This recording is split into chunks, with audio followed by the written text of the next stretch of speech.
Hello everyone, I am Bindu Chaudhary. Welcome to my channel point educator. और यहाँ हम बात करते हैं point to point topics for exams. आज साइकोलॉजी में मोस्ट इम्पॉर्टेंट टॉपिक एडोलेसेंस किशोरावस्था करने वाले हैं। इससे रिलेटेड जितने भी इम्पोर्टेंट क्वेश्चंस हैं जो पेपर में बार बार पूछे जाते हैं वो सभी हम करने वाले हैं। और वीडियो को पूरा देखें, स्किप बिल्कुल भी ना करें, क्योंकि हर लाइन में क्वेश्चन बनता है। और किसी कारण से आज मैं बोर्ड पर नहीं पढ़ा पाई क्योंकि मैं कहीं बाहर गई हुई हूँ, लेकिन पेपर बिल्कुल पास है, इसलिए मैंने आज पेज पर ही आपको ये टॉपिक समझाने की कोशिश की है और उम्मीद है आपको अच्छा भी लगेगा, कंप्लीट समझ में भी आएगा। Let's start. आज हम करने वाले हैं किशोरावस्था। लेट्स स्टार्ट अवर टॉपिक मानव विकास की अवस्थाएं। लास्ट वीडियो में मैंने आपको करवाया था मानव विकास की कुल 10 अवस्थाएं होती हैं, ठीक है। और एनसीईआरटी है, एनसीईआरटी में इन अवस्थाओं को इस तरह से बताया है। सबसे पहले है गर्भावस्था, उसके बाद शैशवकाल, और फिर बाल्यावस्था। जो हमारा पूर्व बाल्यकाल है उसको और उत्तर बाल्यकाल को एक मान लिया है बाल्यकाल में, बाल्यावस्था में। फिर किशोरावस्था, ठीक है, किशोरावस्था में जो हमारी पुबर्टी एज है, तरुण अवस्था। और दूसरी हमारी प्रारंभिक या पूर्व किशोरावस्था।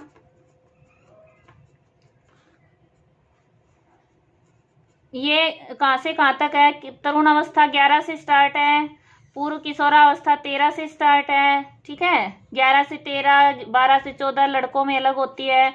और तीसरी हमारी है उत्तर किशोरावस्था, यानी 19 साल तक। तो 11 से लेकर 19 साल तक क्या माना है? किशोरावस्था को शामिल किया गया है, ठीक है। इसके बाद अगली है प्रौढ़ावस्था, अडल्टहुड।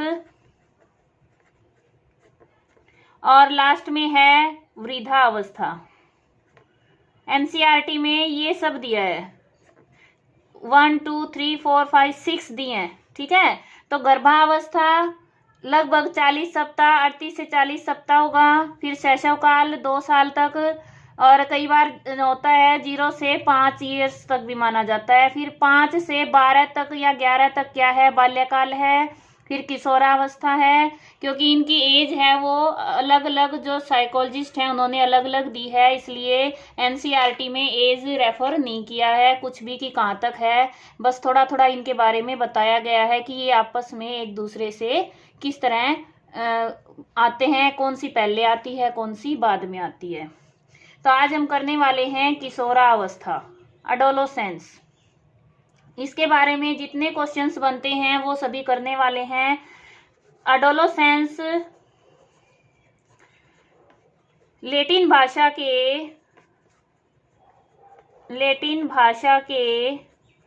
एडोलोसियर से बना है, एडोलोसियर, ठीक है। एडोलोसियर शब्द से बना है और इसका शाब्दिक अर्थ क्या है? परिपक्व रूप से विकसित होना, यानी मैच्योर होना, मैच्योरिटी के लिए डेवलपमेंट होना, वो क्या होता है? एडोलोसियर। और एडोलोसियर से क्या बना है? एडोलेसेंस, ठीक है। किशोरावस्था, एडोलेसेंस लैटिन भाषा के एडोलोसियर से बना है, परिपक्व रूप से विकसित होना, इसका शाब्दिक अर्थ है। अब इससे आगे क्या बात है कि जो ये एडोलेसेंस है, किशोरावस्था, ये बाल्यावस्था और प्रौढ़ावस्था, इन दोनों के बीच में क्या कहलाता है? मध्य संक्रमण काल, ठीक है। बाल्यकाल और प्रौढ़ावस्था के मध्य संक्रमण काल कहलाता है। अब इसमें परिवर्तन होते हैं, चेंज होते हैं, विकास होता है वो किस तरह से होता है कि सबसे ज्यादा जैविक परिवर्तन, बायोलॉजिकल और कॉग्निटिव डेवलपमेंट अधिक होता है, तीव्र गति से होता है। ठीक है, मानसिक परिवर्तन ज्यादा तीव्र गति से होते हैं। वीडियो को लगातार देखना, हर लाइन में क्वेश्चन है। सबसे ज्यादा परिवर्तन बायोलॉजिकल और कॉग्निटिव डेवलपमेंट होते हैं। और अब हम एक एक करेंगे कौन कौन से विकास होते हैं। डेवलपमेंट है शारीरिक पक्ष, शारीरिक विकास। शारीरिक विकास में एक शब्द आता है लैंगिक परिपक्वता। आप सब इस स्टेज से निकल चुके हैं, आप सबको पता है लड़कों में क्या चेंज आते हैं, लड़कियों में क्या चेंज आते हैं, वो सभी शारीरिक परिवर्तन होंगे। लैंगिक परिपक्वता की स्टेज होती है कि बाल्यकाल है, उसमें यानी बचपना खत्म होके अब बच्चा है वो परिपक्वता की तरफ जा रहा है, प्रौढ़ावस्था की तरफ जा रहा है। और ये जो लैंगिक परिवर्तन होते हैं, परिपक्वता होती है, ये हार्मोनल चेंज होते हैं। ठीक है, हार्मोन्स परिवर्तन होते हैं, चेंज होते हैं, उसके कारण होते हैं। और मूल और गौण लैंगिक लक्षण विकसित होते हैं। ठीक है, मूल लैंगिक लक्षण क्या होते हैं? जो प्रजनन से जुड़े होते हैं, प्रजनन जो अंग हैं वो विकसित होते हैं, वो हो गए मूल। और जो गौण हैं वो होते हैं जैसे लड़कों में आवाज, लड़कों और लड़कियों की आवाज में परिवर्तन। ठीक है, और उनका जैसे बाल उगना चेहरे पर, दाढ़ी मूंछ आना लड़कों के, और लड़कियों में मासिक धर्म प्रारंभ होना। इस तरह से क्या होता है, लैंगिक परिवर्तन होते हैं, लक्षण हैं वो दिखाई देने लग जाते हैं। क्लियर हुआ? सेकंड है हमारा मानसिक development, cognitive development. Cognitive development है, जीन पियाजे ने कौन सी स्टेज बताई है? ये फॉर्मल ऑपरेशनल स्टेज। ठीक है, और इसमें कौन को किस तरह का उनमें कॉग्निटिव डेवलपमेंट होता है? उनका चिंतन है वो अमूर्त हो जाता है, अमूर्त चिंतन की कैपेसिटी आ जाती है, योग्यता आ जाती है, तर्कपूर्ण चिंतन और आदर्शवादी चिंतन। पेपर में इस तरह से ऑप्शन आ सकते हैं कि जो किशोरावस्था है, एडोलोसेंस है, उसमें बच्चे का चिंतन कैसा होता है? अमूर्त, तर्कपूर्ण, आदर्शवादी। ठीक है, इसके साथ ही एक शब्द आता है परिकल्पनात्मक। परिकल्पनात्मक, सर्दी में थोड़े हाथ कम चलते हैं भाई। निगमनात्मक, तर्कना। ठीक है, ये शब्द भी बार बार पूछा जाता है। ये क्या होता है? Hypothetical deductive reasoning. ठीक है, इंग्लिश में हाइपोथेटिकल डिडक्टिव रीजनिंग। ये भी कब विकसित होती है? बच्चे में किशोरावस्था में। क्लियर हुआ इतना? अब बच्चे में आ गया मोरल डेवलपमेंट, नैतिक विकास। मोरल डेवलपमेंट में क्या होता है कि इस उम्र में बच्चे में लचीलापन होता है। लचीलापन कैसे? कि उसका जो नैतिक संहिता है ना, उसमें विकल्प देखता है। ठीक है, वैकल्पिक होती है कि सिगरेट पीऊं या ना पीऊं। बड़ों को देखकर वो ये सोचता है कि उसके आसपास सभी सिगरेट पीते हैं, तो क्या सिगरेट पीना सही है या सिगरेट पीना सही नहीं है। इस तरह से उसके पास विकल्पिक चयन होता है और वो वहीं से सीखता है। तो इस तरह की डेवलपमेंट में फिर क्या प्रभावी हुआ? विशेष प्रभाव किसका हुआ? समकक्षी का, यानी जो उसका पीयर ग्रुप है उसका हुआ कि आसपास क्या देखता है, किनके साथ रहता है, और माता पिता का। ठीक है, माता पिता और समकक्षी हैं वो उसको अधिक प्रभावित करते हैं। इसके बाद है कि एक होता है व्यावसायिक प्रतिबद्धता। और किस चीज से वो प्रभावित होता है? उसका व्यवहार किस से प्रभावित होता है? व्यावसायिक प्रतिबद्धता। प्रतिबद्धता क्या होता है कि कुछ ऐसा प्रतिबद्ध करना भविष्य में वो क्या करेगा, क्या बनेगा, उसके अकॉर्डिंग वो पढ़ाई करना स्टार्ट करता है, अपने व्यवसाय को सीखता है कि भाई मुझे आगे क्या करना है, इसलिए उसका जो ये प्रभाव अधिक रहता है। ठीक है, कई बच्चे तो माता पिता के अकॉर्डिंग मान लेते हैं कि भाई जो माता पिता कहेंगे वही बन जाते हैं, कई अपना खुद का व्यवसाय भी चुनते हैं, इस तरह से ये प्रभाव अधिक रहता है। ठीक है, अब इसके बाद हम करेंगे डेविड एल्किंड। आपने काफी बार सुना होगा, डेविड एल्किंड के 2 शब्द आते हैं, मोस्ट इंपॉर्टेंट है, ध्यान से समझना, मोस्ट इंपॉर्टेंट, डेविड एल्किंड। ठीक है, डेविड एल्किंड है, इन्होंने एक वर्ड दिया है ईगोसेंट्रिज्म। अब ये वर्ड आपने सुना होगा पियाजे की थ्योरी में, लेकिन उन्होंने ये इस अवस्था के लिए नहीं दिया। ठीक है, और डेविड एल्किंड ने है ये किशोरावस्था में बताया है अहम केंद्रवाद। अहम केंद्रवाद होता है किशोरावस्था में बच्चों में, और इसके 2 कंपोनेंट बताए उन्होंने, 2 घटक बताए हैं।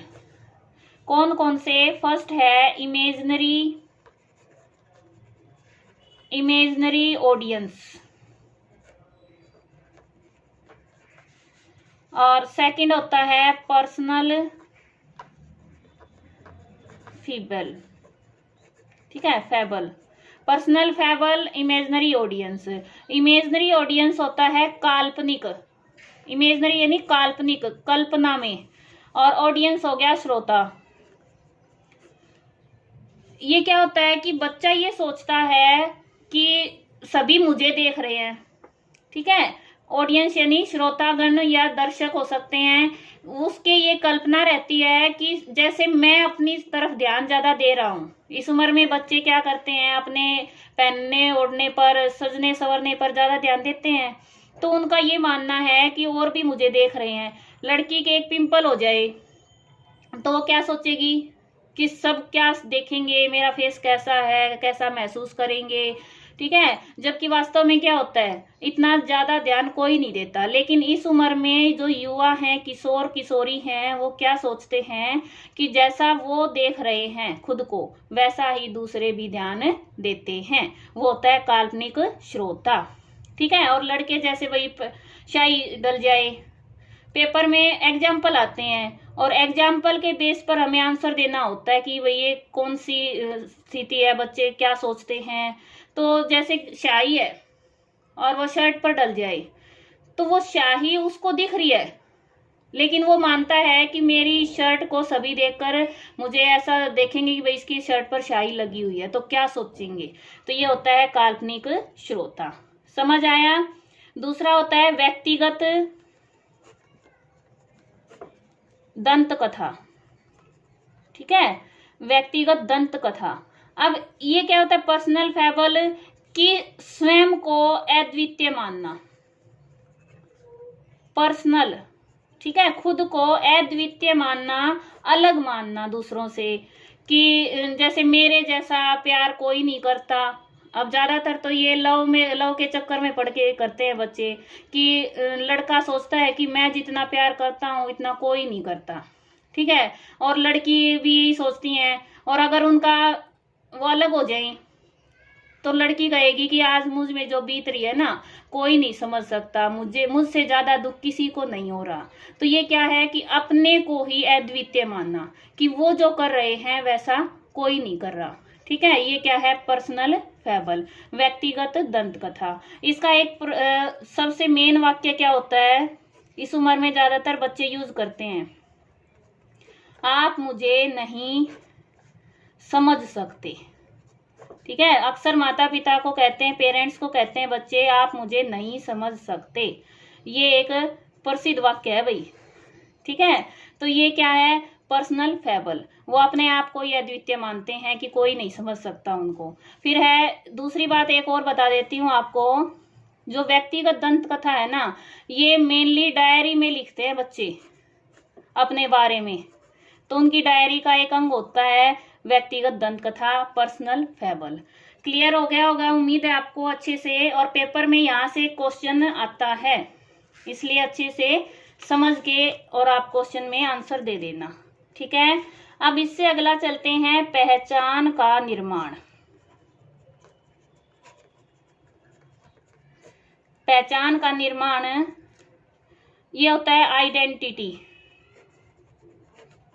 कि इस उम्र में बच्चे अपने माता पिता से अलग पहचान निर्माण में लग जाते हैं, कि उनकी खुद की कोई पहचान हो। दूसरा, वो क्या करते हैं, मैं कौन हूं, ठीक है, अपने बारे में जानना चाहते हैं। आत्मबोध की इच्छा होती है उनके अंदर, चाह होती है। और इसका एक रोल कंफ्यूजन किसने दिया था भाई, ये वर्ड, एक थ्योरी मैंने करवाई थी, रोल कंफ्यूजन इरिक्सन की थ्योरी में आया था ना, इरिक्सन, कई बुक में एरिक्सन होता है, कई में इरिक्सन होता है। तो एरिक्सन ने ये बताया था रोल कंफ्यूजन, बच्चों में आइडेंटिटी भ्रम, पहचान भ्रम होता है, ठीक है, भ्रम होता है उनमें। और इस प्रॉब्लम को क्या कहेंगे, प्रॉब्लम ऑफ ईगो आइडेंटिटी। समस्या किसकी है ये, आत्म विशिष्टता, ठीक है, आत्म विशिष्टता की क्या है, समस्या है। पेपर में आ सकता है कि आत्म ईगो आइडेंटिटी की प्रॉब्लम है वो कौन सी स्टेज में होती है, ये किस में होती है, किशोरा अवस्था में, ठीक है, ध्यान रहेगा आपको। अब बात करते हैं, इसमें कुछ प्रमुख चिंताएं होती हैं, ठीक है, बच्चों को कुछ चिंताएं होती हैं, कुछ प्रॉब्लम आती हैं, प्रॉब्लम फेस करनी पड़ती हैं। और इसमें एक साथ साथ ये भी है कि बच्चे आत्मबोध, अपने आप की पहचान करने में कई बार सफल नहीं होते। कई बार तो वो स्वतंत्रता का भाव रखते हैं कि मुझे अपने आप करना है। कई बार माता पिता के ऊपर निर्भर रहते हैं कि मैं अपने माता पिता के बिना नहीं रह सकता, ठीक है। और कई बार वो क्या सोचते हैं, मैं छोटा बच्चा हूँ, कई बार वो सोचते हैं मैं बड़ा हो गया हूँ। इस तरह से उनमें क्या रहती है, प्रॉब्लम रहती है, ठीक है, समस्या, समायोजन की समस्या रहती है बच्चों में। अब प्रमुख चिंताएं क्या हैं, कि इस उम्र में बच्चे हैं वो अति संवेदनशील होते हैं, ठीक है, उनमें अंतर्द्वंद चलते रहते हैं, कभी अकेलेपन को महसूस करते हैं, कभी जो उनका पीयर ग्रुप है उनके दबाव को महसूस करते हैं। तो उनमें कुछ चिंताएं हो जाती हैं, वो चिंताएं उनको चुनौतियां बन जाती हैं, विकासात्मक चुनौतियां, चैलेंजेस होती हैं उनके लिए। अब वो चैलेंजेस क्या क्या हैं, चिंताएं कह ले या फिर चैलेंजेस कह दें। किशोरावस्था की कौन कौन सी चैलेंजेस हैं, सबसे पहला है अपचार, ठीक है, अपचार। अपचार क्या होता है, कि समाज के विरुद्ध, समाज में जो अस्वीकार किए जाने वाले व्यवहार हैं, यानी अस्वीकृत व्यवहार, उनको अपनाना, वो क्या होता है, अपचार। जैसे घर से भागना, ठीक है, घर से भाग जाना, और चोरी करना या सेंधमारी करना, कर्तव्य विमुखता, अपने कर्तव्य से भागना। इस तरह से उनमें क्या होता है, अपचार होता है, वो इस तरह के कार्य करते हैं, व्यवहार करते हैं जो अपराध की श्रेणी में भी आते हैं। और इस तरह के बच्चे हैं उनमें क्या होता है, प्रमुख रूप से वो नेगेटिव होते हैं, नेगेटिव उनका होती है आइडेंटिटी, ठीक है, आत्म पहचान है वो नकारात्मक होती है उनकी। और विश्वास कम करते हैं दूसरे पे, अविश्वासी होते हैं, और उपलब्धि का निम्न स्तर होता है उनमें, ठीक है, अचीवमेंट का लो लेवल रहता है। इस तरह उनकी पहचान कर सकते हैं। अब ये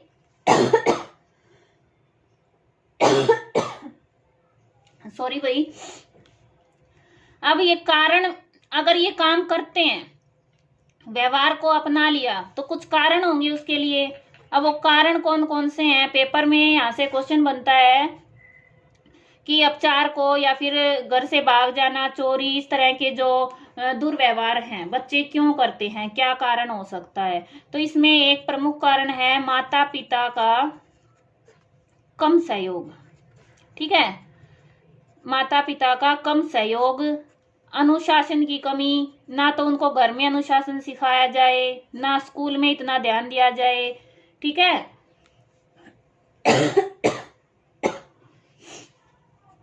फिर है पारिवारिक विवाद, परिवार में रिश्ते अच्छे ना हो, आपस में लड़ाई झगड़े होते हों, गरीबी हो ज्यादा, ठीक है, और बेरोजगारी हो। इस तरह से ये जो कुछ कारण हैं जो बच्चों में क्या करते हैं, इस तरह के अपराध करवाते हैं।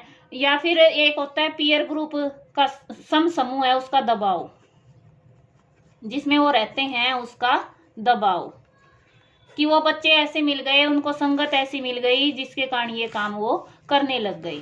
ठीक है, अब कारण है पता चल गया, तो अब उपाय भी होंगे भाई इसको दूर करने के लिए या कम करने के लिए। तो उपाय क्या क्या हो सकते हैं।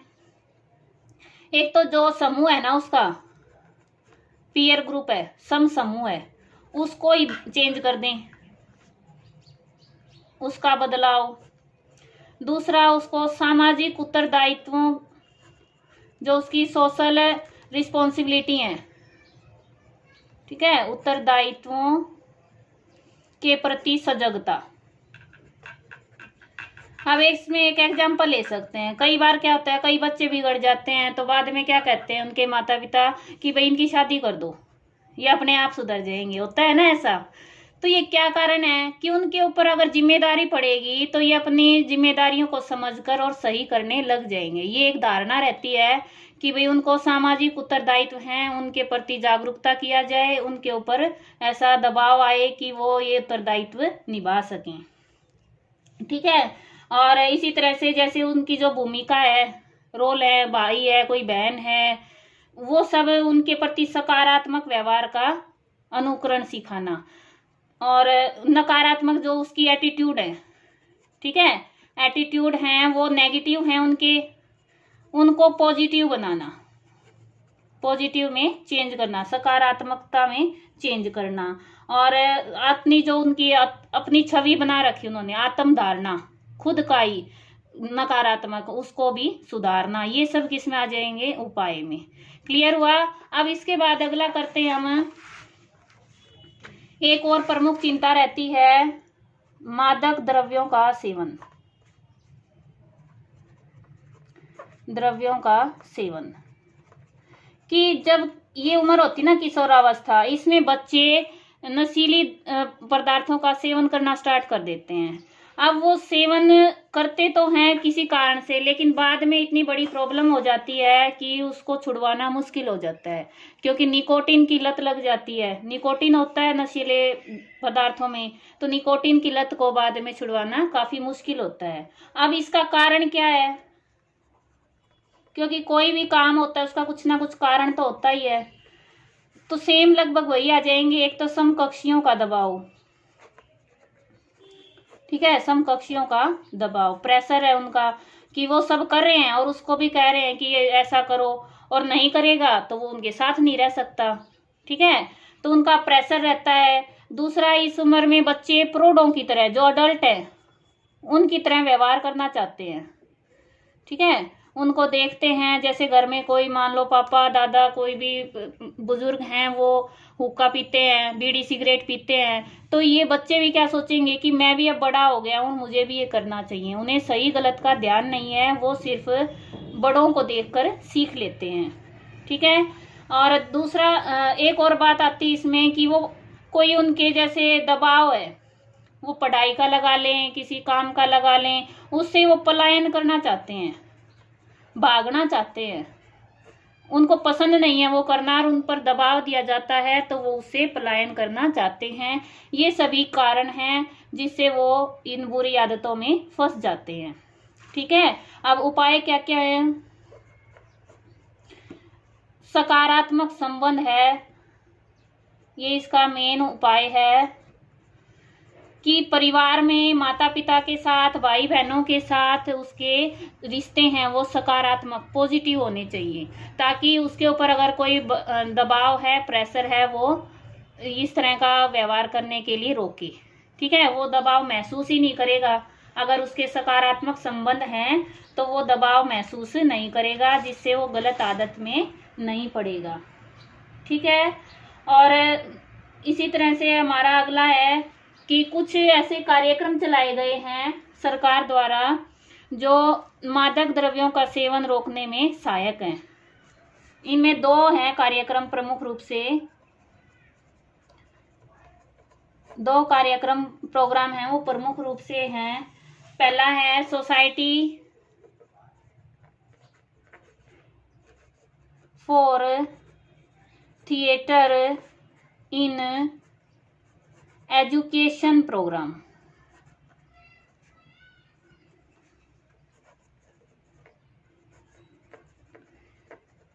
ये क्या है कि ये थिएटर का मतलब है कि नुक्कड़ नाटक बनाते हैं ये। ठीक है, नुक्कड़ क्या होता है, गलियों में घूम घूम के नाटक करते हैं, कहीं भी जगह मिल गई वहीं पे छोटा सा स्टेज, वो बिना स्टेज के करने लग जाते हैं नाटक, नुक्कड़ नाटक। ये सरकार ने चलाया है कि बच्चों को इन पदार्थों से दूर रहने के लिए शिक्षा दी जा सके। ठीक है, नुक्कड़ नाटक करते हैं ये, तो ये एक प्रोग्राम है society for theatre in education programme. और दूसरा है यूनाइटेड नेशन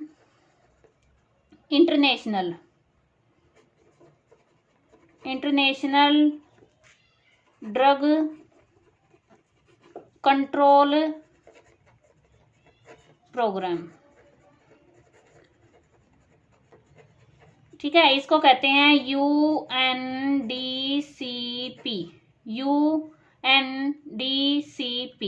इसका शॉर्ट फॉर्म ये है। तो पेपर में आ सकता है कि किशोरावस्था में बच्चों को मादक द्रव्यों का सेवन रोकने के लिए या उनसे बचाने के लिए कौन कौन से कार्यक्रम चलाए गए हैं। तो UNDCP और एक society for theatre in education programme. ठीक है, अब इसके बाद करते हैं इनके आहार संबंधी विकार। पेपर में कई बार पूछा गया है PGT लेवल पर। ठीक है, आहार संबंधी विकार है। मुख्य रूप से 2 विकार माने गए हैं। पहला है एनोरेक्सिया नर्वोसा। अब मैं इनको इंग्लिश और हिंदी में इसलिए लिख रही हूँ, इंग्लिश वर्जन ही हिंदी में आता है। ठीक है, हिंदी का लिखा हुआ नहीं आता, एनोरेक्सिया नर्वोसा ही आता है। Anorexia nervosa. अब ये क्या होता है ये भी बताऊंगी, दूसरा और लिख देती, दोनों को फिर कंपैरिजन से बता दूंगी मैं। बुलिमिया।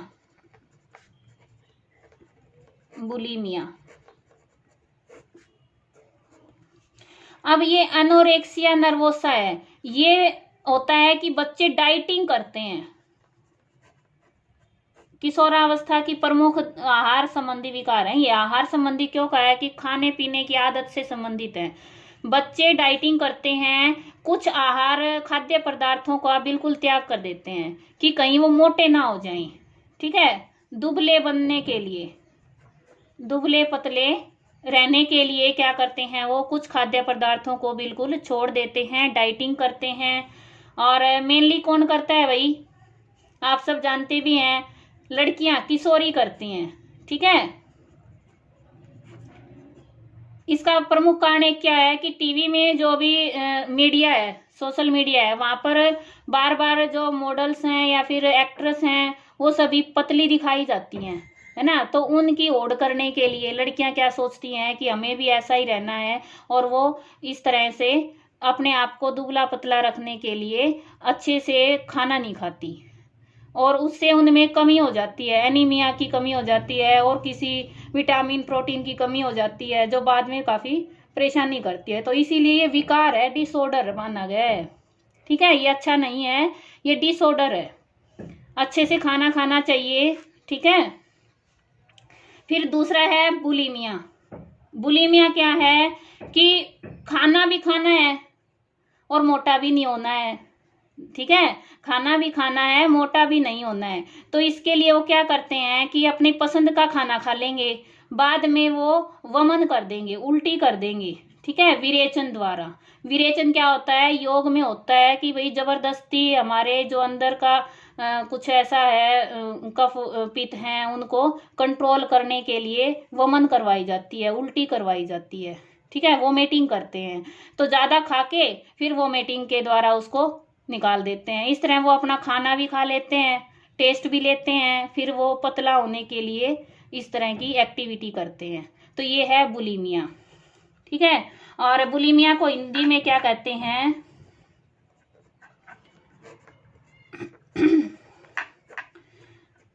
शुद्धतिशयता। अब इसको संधि बना के देखो याद करने के लिए, ये है शुद्धा, ठीक है। शुद्धा क्या होती है, भूख। और अतिशयता, भूख अधिक लगती है, ठीक है, तो अधिक खाना खाते हैं, फिर बाद में वोमिटिंग से, विरेचन से वो उसे बाहर निकाल देते हैं, विरेचन से। ये होता है बुलिमिया। तो बी से बहुत ज़्यादा खाते हैं, ऐसे याद रख सकते हो, ठीक है।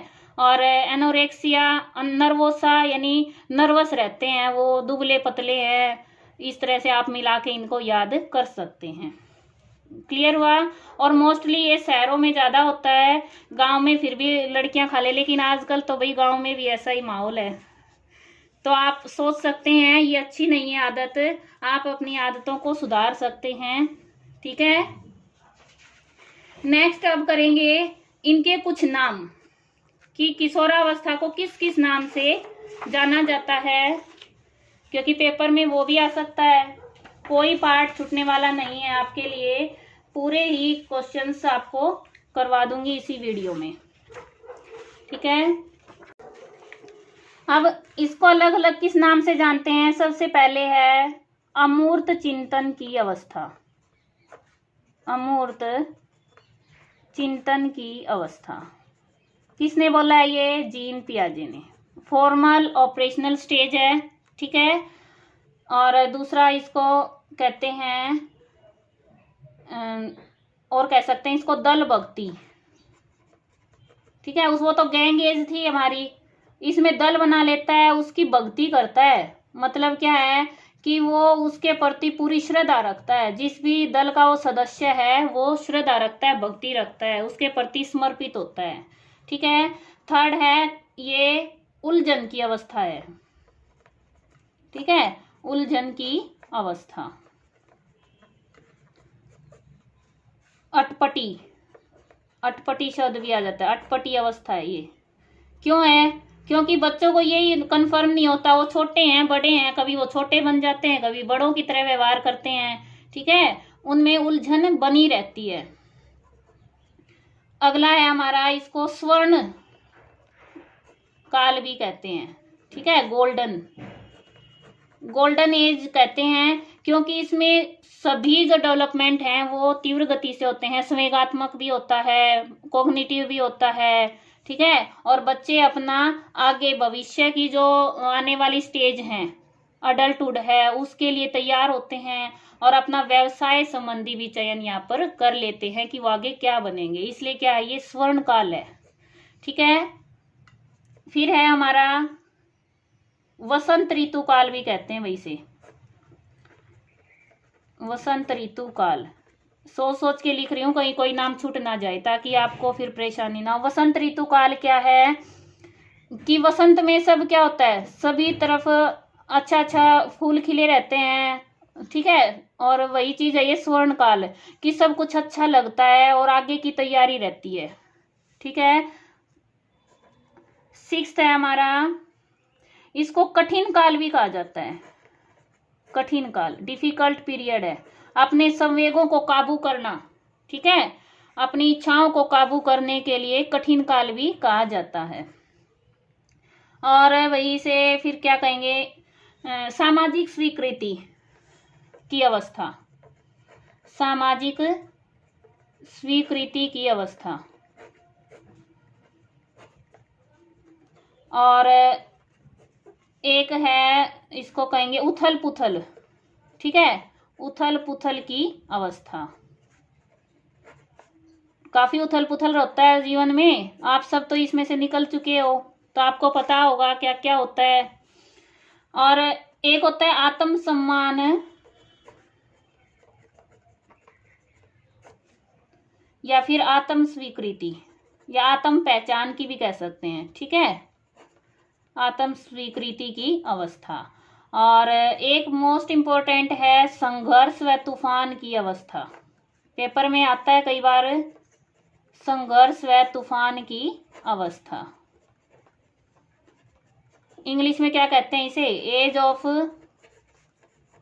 Storm and stress. किसने कहा है ये? स्टेनले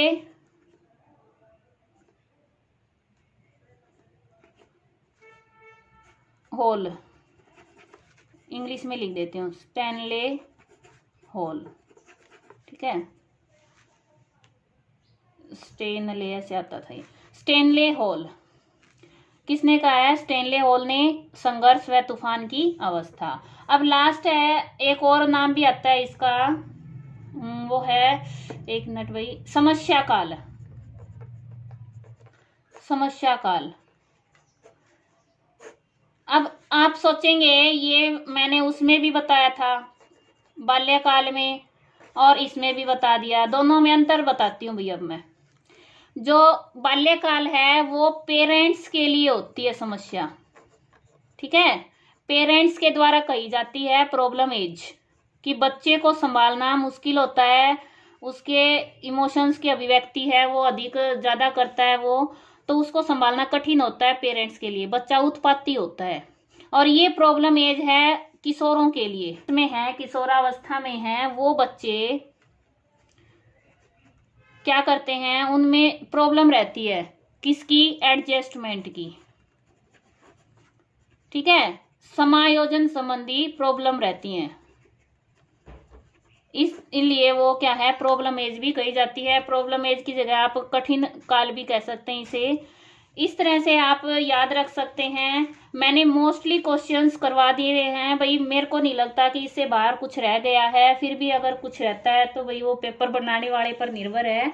मैंने अपनी तरफ से पूरा कंप्लीट टॉपिक करवाया है और उम्मीद है आपको समझ भी आया होगा।